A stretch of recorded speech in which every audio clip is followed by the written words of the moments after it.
इन पर खुदा यानी बर्रा और उसके बाप के नाम की मोहर लगी और किसने लगाई? फरिश्तों। अब इन पर मोहर लग गई, ये चुन लिए थे। और जब ये लोग चुन लिए गए तो यूहन्ना आरिफ ने इनको कहां देखा? सहून के पहाड़ के ऊपर खुदा के बर्रा के साथ इन 1,44,000 को देखा। और जब देखा तो वो फिर इनके बारे में बयान करता है कि ये लोग जब जिन पर मोहर कर ली गई तो इनकी क्या खूबियां हैं, इनकी खूबियां क्या हैं, इनकी सिफ्तें क्या हैं, इनके उस्ताद क्या हैं। तो वो आज हम सीखेंगे कि 1,44,000 को चुना गया, मोहर की गई। तो जब भी किसी भी शख्स को खरीदा जाता है तो उस सबसे पहले उसको चुना जाता है। हम आज की दुनिया के अंदर अक्सर ये मुशाहदा करते हैं और देखते हैं और हर एक की ये ख्वाहिश होती है कि जो चीज को खरीदे पहले उसको वो चुनता है, यानी वो पसंद करता है, फिर उसके बाद उसको खरीदता है, फिर उसकी कीमत अदा करता है। तो कलीसिया आपको भी खुदा ने चुना, फिर आपका फिदिया दिया, यानी आपको बर्रा के खून से खरीद लिया और आपको चुनकर आप पर मोहर कर दी गई। आपको अपनी बादशाही के लिए खुदा ने सेव कर लिया, आप महफूज किए हुए लोग। यूं कहें कि आप पहले चुने हुए हैं, फिर आपका फिदिया दिया गया है और आप खुदा की मलकियत हैं। और मैं आपको ये भी बताना यहाँ चाहूंगा कि जब कोई चीज खरीद ली जाती है, जब कोई किसी चीज की कीमत अदा की जाती है तो उसके बाद 2-3 काम होते हैं। पहला ये कि उसकी मलकियत बदल जाती है, यानी जो चीज खरीदी गई वो पहले किसी के पास थी, आप जब खरीद ली तो उसकी कीमत अदा हो गई, अब वो उसकी हो गई जिसने उसे खरीदा। और जब वो उसकी हो गई तो फिर दूसरी चीज ये कि उसका मुकाम बदल गया, यानी उसकी वो जगह भी बदल गई। जहां वो पहले था अब वो पहले वाली जगह पर नहीं होगा, बल्कि अब वो वहां पर होगा जहां पर उसका खरीदने वाला है। जैसे हम एक पेड़ खरीदते हैं और जब हम उस पेड़ को खरीदेंगे तो जहां पर वो पहले पेड़ खाना में थी, अब खरीदने के बाद वो उस पेड़ खाना में नहीं रह सकती। मालिक उसे लाएगा अपने घर में या अपने पेड़ खाना में उसे रखेगा। इस तरह उसकी वो जगह बदल गई। कलीसिया जब खुदा यीशु मसीह ने आपको चुना, आपका फिदिया दिया, आपकी कीमत अदा कर दी गई और उस वक्त फिर आप जमीन के ना रहे, बल्कि उसी वक्त से आप आसमानी हो गए, यानी आपकी शरीयत आसमानी हो गई, आपकी रुकनियत आसमानी हो गई, आप खुदा के लोग हो गए।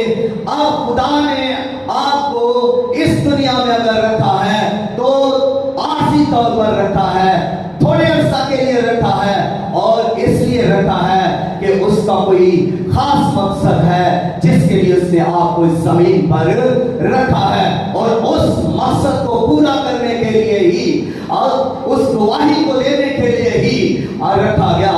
जब 1,44,000 को चुन लिया गया, मोहर लगा दी गई, तो इनको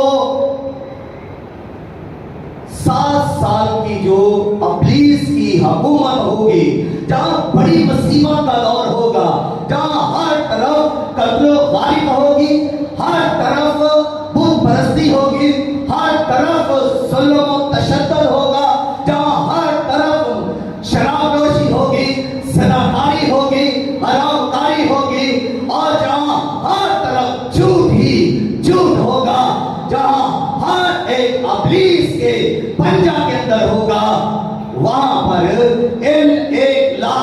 40,000 को रखा जा गया है कि ये 7 साल इसी दौर के अंदर गुजरे।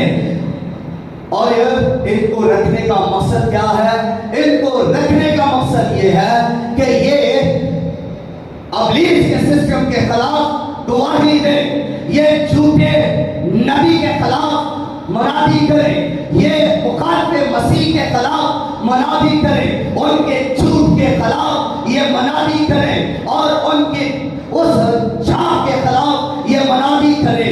क्योंकि दुनिया उस वक्त इब्लीस की कैद में है, यानी कि इब्लीस उन पर गलबा पा चुका है, इब्लीस ने उनकी सोचों को पकड़ा हुआ है, इब्लीस ने उनके जिस्मों को, जबानों को चढ़ा हुआ है, उनमें झूठ की तस्वीर काम करती है, उनमें गुमराह करने वाले की तस्वीर काम करती है और लोगों को गुमराह करके उनको वो खुदा से दूर लेकर जा रहा है। तो ये लोग उस जमाना के अंदर गवाही देंगे और ये बर्रा के खून की गवाही देंगे और ये हर दौर में गवाही होती रही है। आज कलीसिया को भी गवाही दी जा रही है, इससे पहले जो लोग थे उनको भी ये गवाही दी गई कि खुदा का बर्रा इस दुनिया में आया और वो उम्मतों कबीलों के लिए ज़िबा हुआ। यानी खुदा ने दुनिया से ऐसी मोहब्बत रखी कि उसने अपना इकलौता बेटा बख्श दिया ताकि जो कोई उस पर ईमान लाए हिलाक ना हो बल्कि हमेशा की जिंदगी पाए। तो उसका बेटा यीशु जिसको हमने कबूल करना है, यानी उसके उस सारे काम को कबूल करना है जो उसने जमीन पर किया, वो जमीन पर आया, वो कस्सा मरियम जो कुंवारी थी उससे पैदा हुआ और उसने आकर खुशखबरी का पैगाम दिया, उसने गुनाहगारों को निजात के लिए बुलाया, उसने अंधों को शिफा दी, उसने लंगड़ों को चलाया, उसने गूंगों को गवाही दी और उसने मुर्दों को जिंदा किया और उसने बीमारों को शिफा दी और फिर उसने सब गुनाहगारों को निजात के लिए बुलाया और सलीब के ऊपर उनका फिदिया अदा कर दिया। उनके जितने गुनाह थे, जितने छोटे बड़े गुनाह थे, वो सब के सब का गफारा खुदावंद यीशु मसीह ने, जो खुदा का बर्रा है, जिसके बारे में यूहन्ना ने कहा देखो ये खुदा का बर्रा है जो दुनिया के गुनाह उठा ले जाता है और जो कोई इस बर्रा को कबूल करता है बर्रा उसके गुनाह उठा ले जाता है और बर्रा ने उसके गुनाह उठाकर सलीब के ऊपर चढ़ दिए। हालेलुया।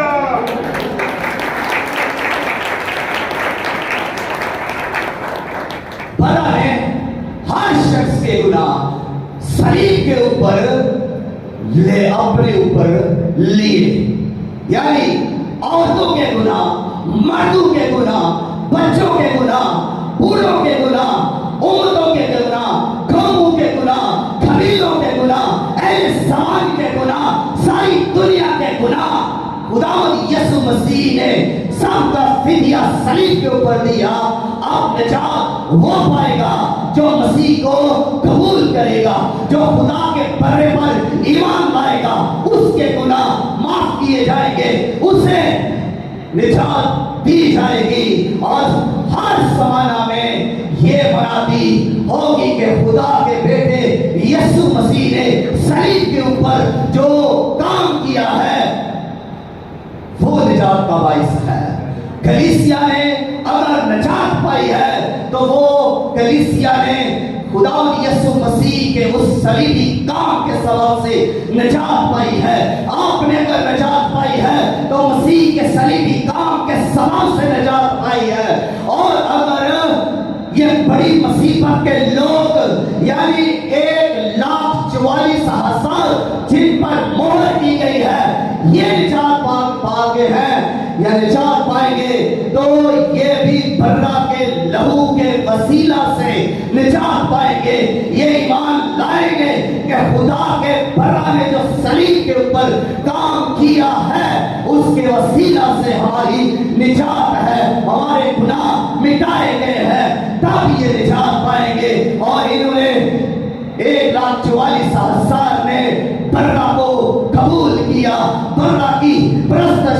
बर्रा की तमजीद की। अब आप इसको देखें कि ये बर्रा की तमजीद के लिए क्या कर रहे हैं। ये 1,44,000 अब खुदा के बर्रा के तख्त के सामने खड़े हैं और 24 बुजुर्ग भी वहां पर है, चार जानदार भी वहां पर है, लाखों लाख फरिश्ते और करोड़ों फरिश्ते, क्रोबी, सराफी सब वहां पर हैं, मौजूद हैं वो सब।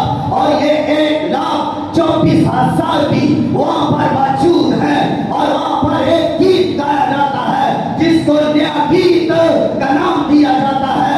वहां पर एक नया गीत गाया जाता है और जैसे ही ये नया गीत गाया जाता है तो आप इमेजिन कीजिए कि ये नया गीत गाने वाले कौन हो सकते हैं।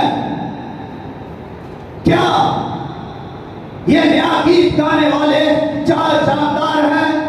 क्या ये नया गीत गाने वाले 24 बुजुर्ग हैं? क्या ये नया गीत गाने वाले 1,44,000 हैं? या क्या ये नया गीत गाने वाले लाखों लाख और करोड़ों फरिश्ते हैं?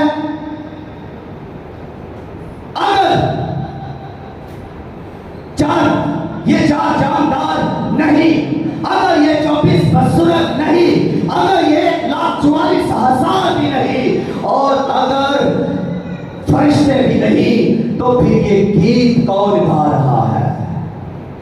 कौन है जो नया गीत गा रहे हैं, जो बदबू के साथ गा रहे हैं?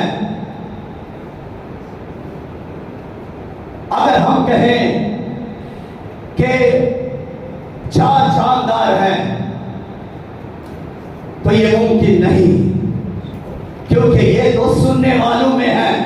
जैसे आप सामने बैठे हैं और आप सुन रहे हैं, ये बर्रा के तख्त के सामने बैठे हैं और सुन रहे हैं। चारों जानदार सुनने वालों में से हैं और 24 बुजुर्ग भी इस गीत को सुनने वालों में से हैं, गाने वालों में से नहीं है। और फिर अगर फरिश्तों को देखें जिनकी तादाद लाखों और करोड़ों है, तो ये भी सुनने वालों में है, ये भी वहां पर उस महफिल के अंदर मौजूद है और ये सुन रहे हैं। अब एक और ग्रुप है और वो ग्रुप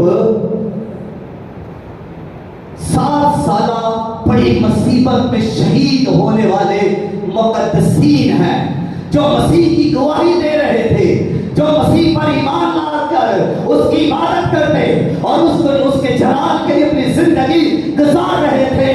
इनको कत्ल कर दिया था और अब ये बर्रा के तख्त के सामने गीत गा रहे हैं और एक नया गीत गा रहे हैं।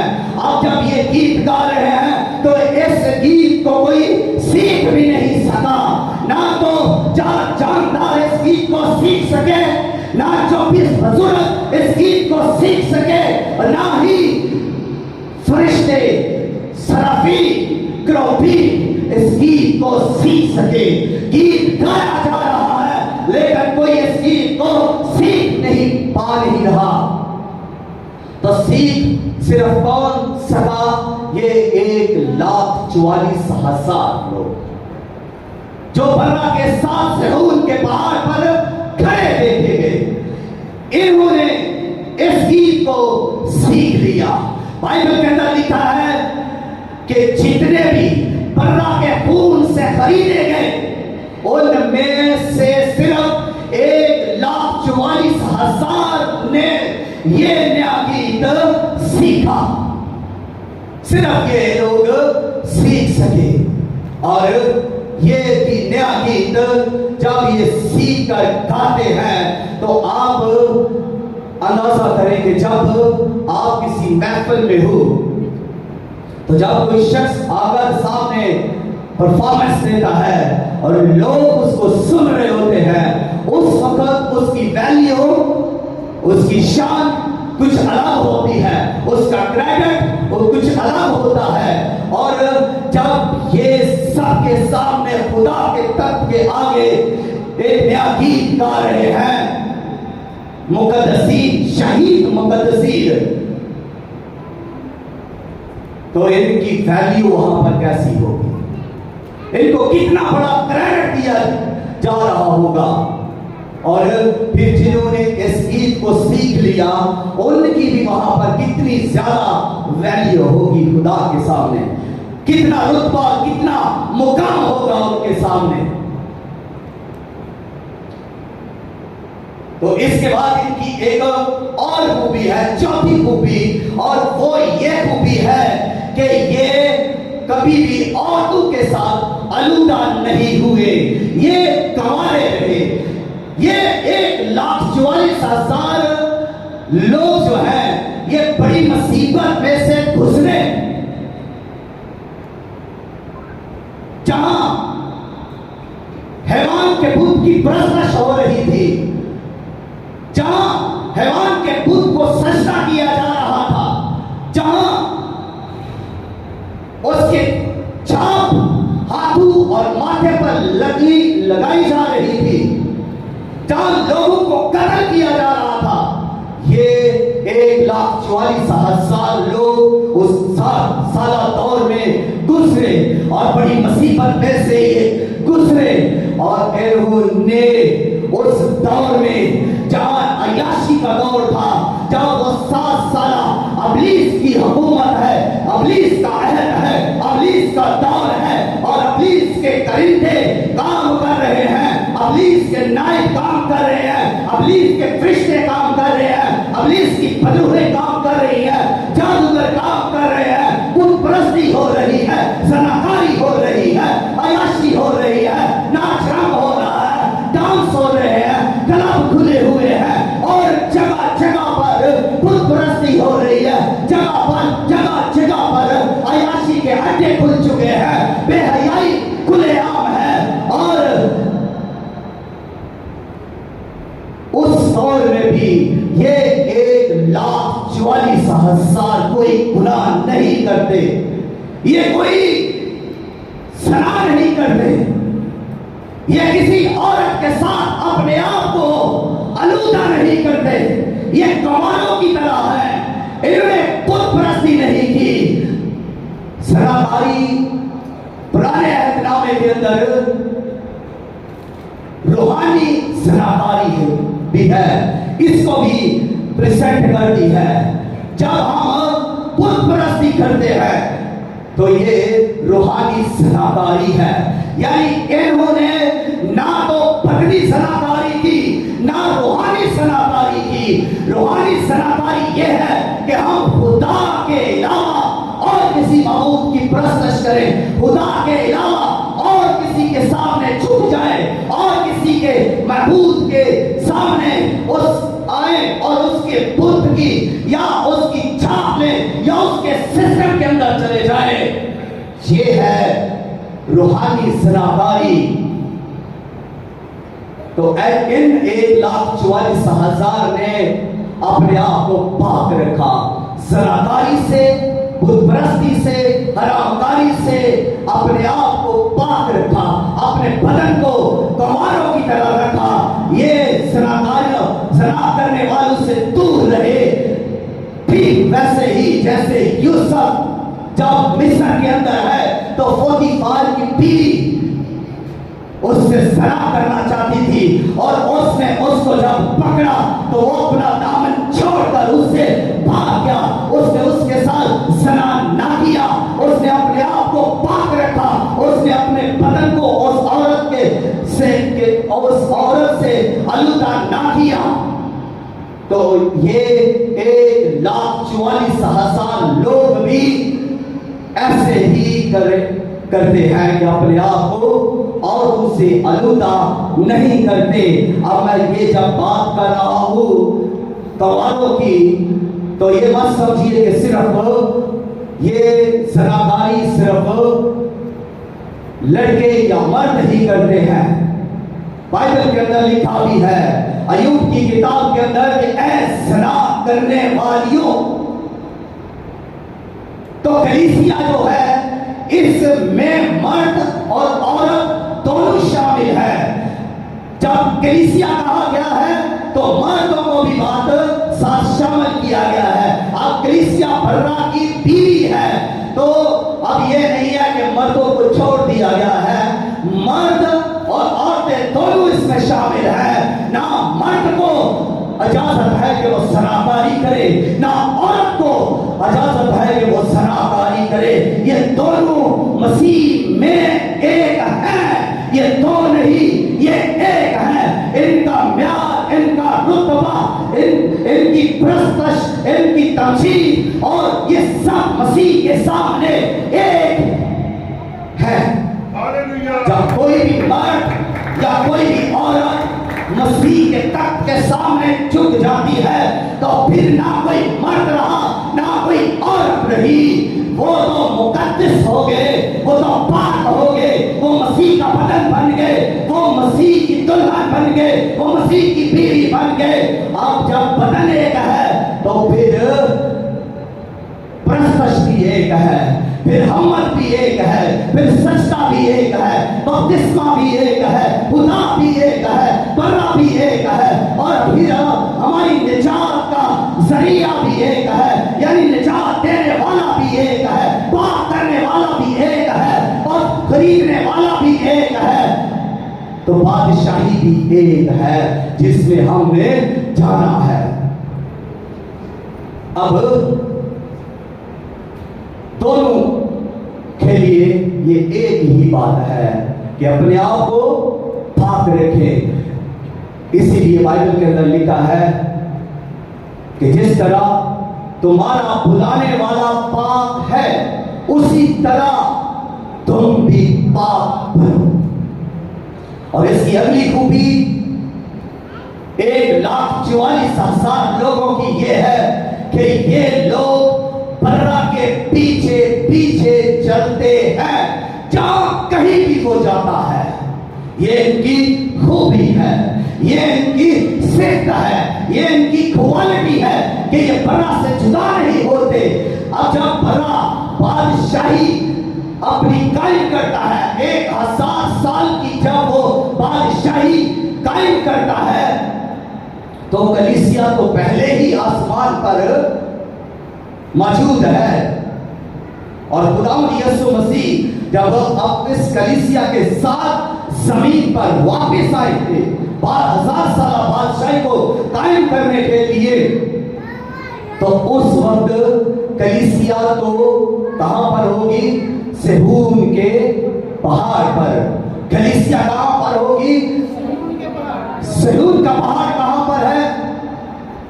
लास्ट टाइम मैंने बताया सेहून के पहाड़ तो एक जमीन पर है, एक फसा में होगा जहां पर वो बर्रे का तख्त लग चुका है। वो मुकाम बर्रा को यानी खुदावंद को बादशाही के लिए दे दिया गया है।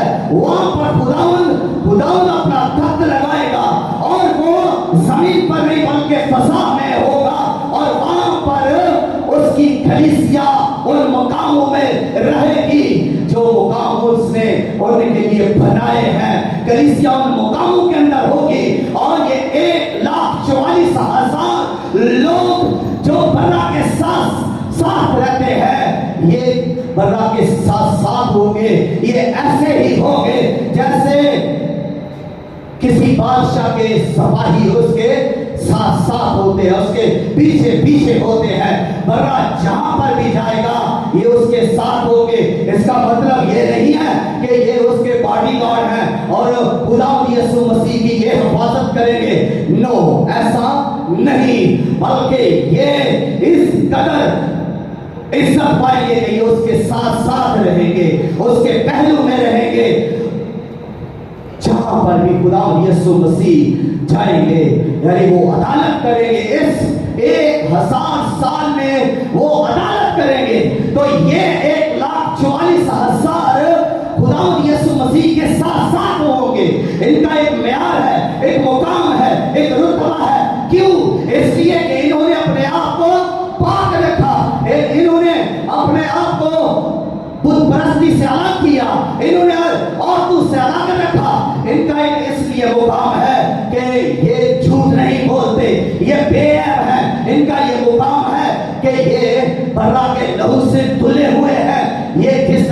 कलीसिया बर्रा के लहू से धुली है और खरीदी गई है, ये भी बर्रा के लहू से धुलेंगे और खरीदेंगे।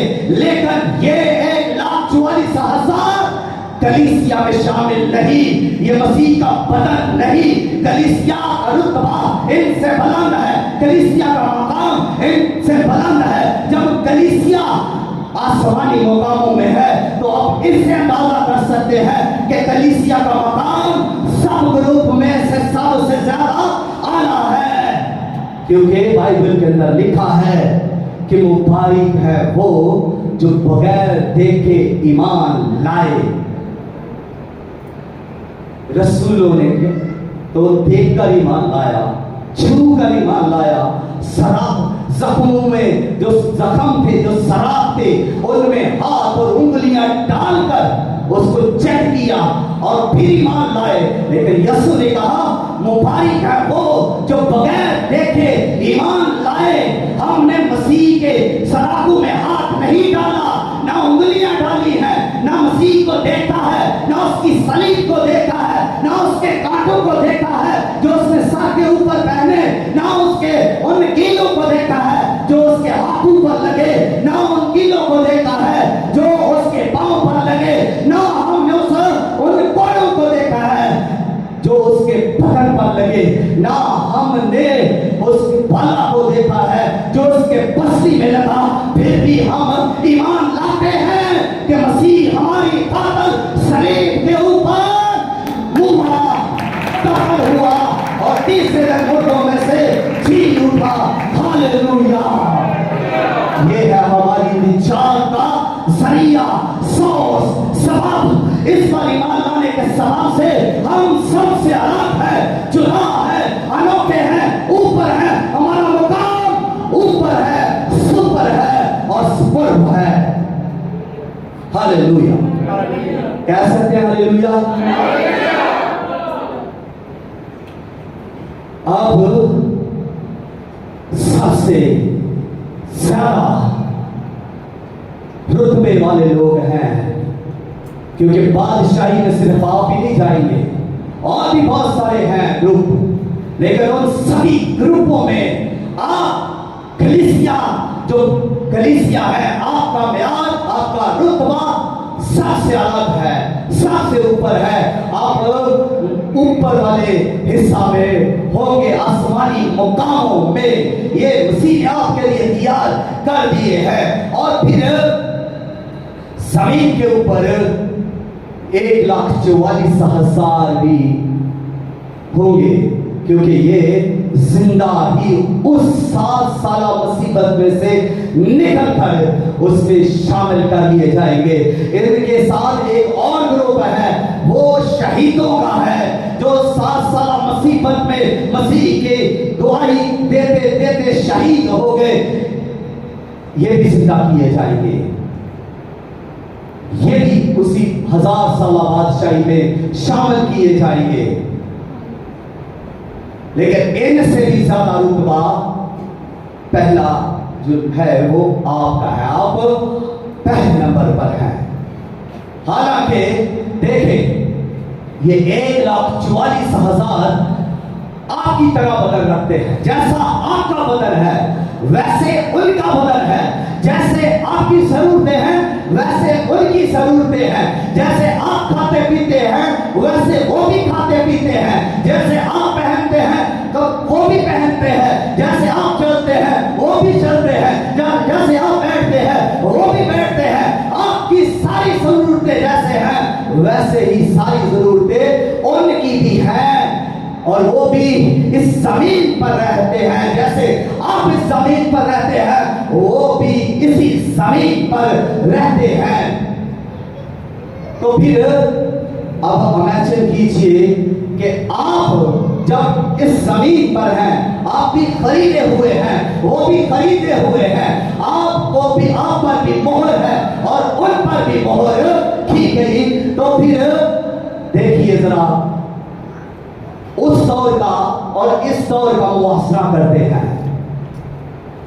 इस दौर में भी जुल्म है, लोग कत्ल हो रहे हैं, गिरजाघर आतिशे नसब होते हैं, कलीसिया को उतारा जा रहा है। कलीसिया के सामने भी बहुत सारे चैलेंजेस हैं। आज की कलीसिया के सामने भी जादूगर हैं, बुत परस्त हैं, झूठे लोग हैं, और आपको बहुत सारे हादसों से वास्ता पड़ता है। आपके इर्द गिर्द भी बहुत सारे जैसी लोग हैं, बहुत सारे गुमराह करने वाले लोग हैं, बहुत सारे आपको दूसरी जगह पर लेकर जाने वाले लोग हैं कि यहाँ आए आपके लिए, यहाँ पर बरकत है। बहुत सारे लोग आपसे भी ऐसी बातें करते हैं, लेकर जो साबित कदम है, जो ईमान में मजबूत है, जो मसीह के जलाल के लिए अपनी जान तक दे सकता है, वो हमेशा की जिंदगी का ताज पाएगा।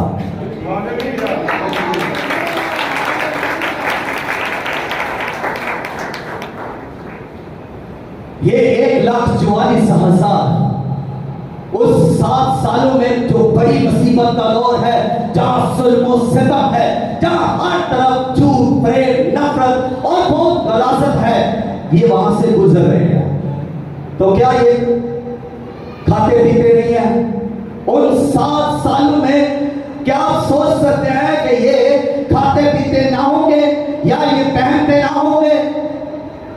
ये उन 7 सालों में खाते भी थे, पीते भी थे, पहनते भी थे, अपनी सारी निजी जरूरतें पूरी करते थे, और खुदा इनकी हर जरूरत को पूरा करने वाला खुदा इनके साथ था, क्योंकि ये अपनी जिंदगी खुदा के जलाल के लिए गुजार रहे थे, और ये बहुत सारे गुमराह लोगों को खुदा की तरफ ला रहे थे।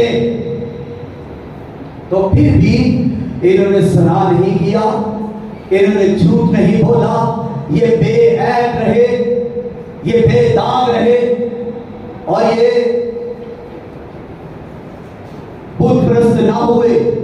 इन्होंने झूठे बुत की परस्तश ना की, इन्होंने खुदा के अलावा किसी की परस्तश ना की। हालांकि वो वक्त इस वक्त से ज्यादा मुश्किल है। तो आज मैं और आप जहां पर अभी उस कदर जुल्म सितम नहीं, उस कदर बुत परस्ती नहीं, उस कदर हमारे सामने सिस्टम नहीं, और उतना झूठ भी नहीं जितना उस जमाने में होगा, तो इसके बावजूद भी जरा मुकाबला कीजिए अपना और उनका। कलीसिया, आप अपना मुकाबला उन 1,44,000 के साथ जरा कीजिए थोड़ी देर के लिए, सिर्फ चंद लम्हे सोचिए। क्या आप झूठ बोलते हैं? क्या आप ज़ना करते हैं? क्या आप जुगनियां करते हैं? क्या आप दूसरों को गुमराह करते हैं? क्या आप ने कहीं पर बुत परस्ती की हो, जादूगरी की हो, या जादूगर के पास गए हो, अपने मतलब की खातर गुनाह किया हो, अपनी खुशी की खातर गुनाह किया हो, तो देखिए जरा चेक करें। अगर हम चेक करें तो जरूर हमने झूठ बोला है, चुगली की है, फरेब किया है, मुकारी की है, और हो सकता है सना भी किया हो सकता है हमने कोई नशा भी किया हो सकता है हम किसी जादूगर के पास भी गए हो सकता है अपनी जिंदगी के अंदर हमने कोई बुत परस्ती भी की हो, कोई दिया भी जलाया हो। हालांकि हमें उस तरह की मुश्किलें पेश नहीं है, लेकिन फिर भी हम इतनी आसानी के अंदर हैं। हम झूठ अगर ना बोलना चाहें तो नहीं बोल सकते, मजबूरी कोई नहीं। हम अगर गुनाह ना करना चाहें तो हम इससे पास रह भी सकते हैं, मजबूरी कोई नहीं। लेकिन वक्त आज कलीसिया ऐसा आ चुका है कि हम फैशन के अंदर गुनाह करते हैं। गुनाह को हमने फैशन बना लिया है, झूठ को हमने फैशन बना लिया है, और बहुत सारे ऐसे गलीज काम हैं जो हम शान समझते हैं, करके बड़ाई समझते हैं, बेहतर समझते हैं। हम कहते हैं ये जो काम हम कर रहे हैं इससे हमारी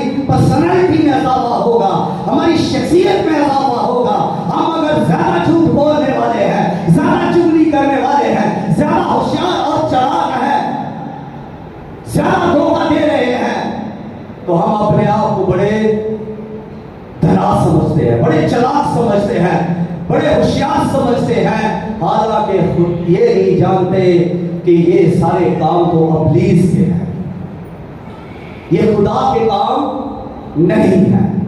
इनका एक और काम ये है कि इन्होंने अपने मुंह से कभी झूठ नहीं बोला था। जहां हर तरफ झूठ ही झूठ है, यूं कहें कि झूठ का दौर है, झूठे का दौर है, इब्लीस झूठा है, उसी का दौर है। और यीशु ने कहा इब्लीस झूठा है, बल्कि झूठों का बाप है। आपका खुदावंद ये कह रहा है इब्लीस को, शैतान को, कि वो झूठा है। आपका फिदिया देने वाला, आपको निजात देने वाला, आपका खुदावंद जिसकी आप परस्तिश करते हैं, रूह और सच्चाई से दावा करते हैं, खुदा ऐसे परस्तार ढूंढता है जो रूह और सच्चाई से उसकी परस्तिश करें। दिल के अंदर क्या है कौन देख रहा है, लेकिन खुदा देख रहा है। तेरे ज़हन के अंदर क्या चल रहा है ये खुदा जानता है। तू रात को क्या प्लान करता है, तेरे मंसूबे क्या है, तेरी वर्शिप कैसी है।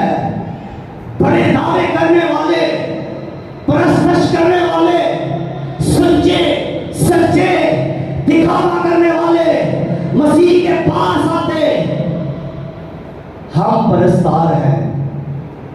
मसीह ने कहा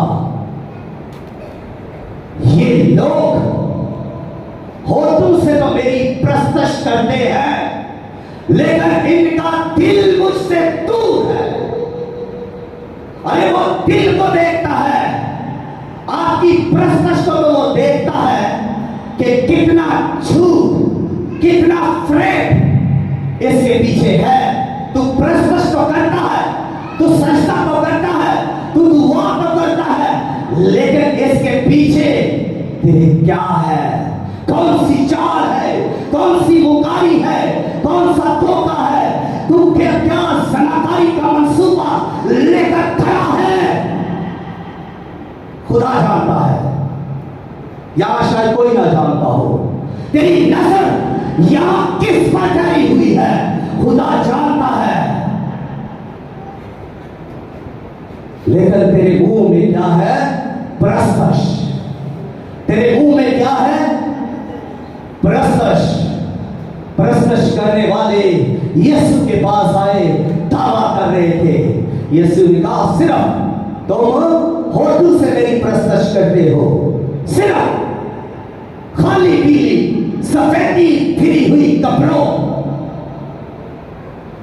सिर्फ होठों से परस्तिश करते हो, ऊपर से साफ साफ बाल अच्छे, कपड़े अच्छे, रंग रोगन, ऊपर से अंदर खाली कमर, सफेदी फिरी हुई कमर। और सफेदी फिरी हुई कमर क्या है जिसको मसीह कहता है, वो ये है कि ऊपर जो कब्र बनाई जाती है वो मकबरा बनाया जाता है, खूबसूरत बनाया जाता है, पक्का बनाया जाता है। कई टाइलें लगाते हैं और रंगीन टाइलें लगाते हैं, कई उनके ऊपर सफेदियां करते हैं कि ये बड़ी खूबसूरत नजर आए, लेकिन अंदर तो फिर वही गलाजर, वही कीड़े जो गोश्त खा रहे हैं, वही हड्डियां जो मुर्दा हड्डियां हैं। यीशु मसीह हकीकी परस्तिश चाहते हैं। आपकी परस्तिश में कुछ हो, खाली पीली परस्तिश ना हो, किसी को बरकत तो मिले, कोई मौजज़ा तो हो, कोई शिफा तो पाए, कोई जिंदा तो हो, कोई बलिदान यीशु के पास तो आए, कोई गुनाहगार तौबा तो करे। तेरी परस्तिश के पीछे कितनी दुआ का वक्त है, कितना तू रोज़े में ठहरता है, कोठरी में जा और दरवाजा बंद कर। प्रस्तश करने से पहले, दुआ करने से पहले कोठरी में जा। मसवा बनाने से पहले कोठरी में जा, जहां तेरा बाप तुझे बशीदगी में देखता है। आज लोग पुरपट पर आना पसंद कर रहे हैं, फैशन लेकर पुरपट पर आ जाते हैं, लेकिन मसवा पर नहीं आते। एक घंटा दुआ नहीं कर सकते। लोग आज इतने बिजी हो गए हैं कि एक घंटा दुआ के लिए उनके पास नहीं। उनकी दुआएं जिंदगी में एक घंटा भी दुआ नहीं है। हालांकि एक घंटा क्या दूर होता है? ये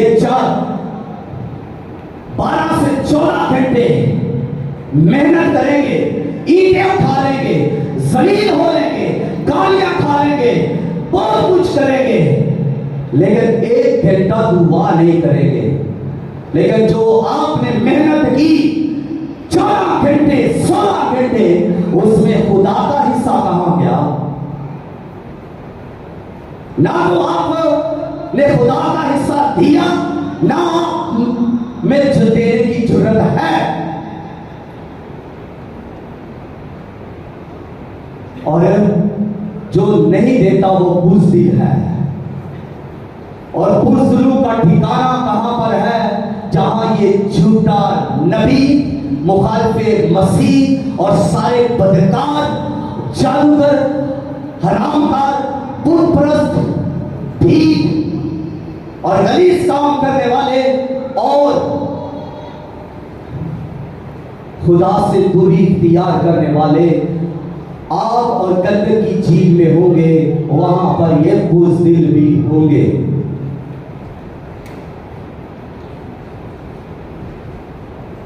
इनकी सिफतें ये है कि इन्होंने सिफतें इनकी ये है।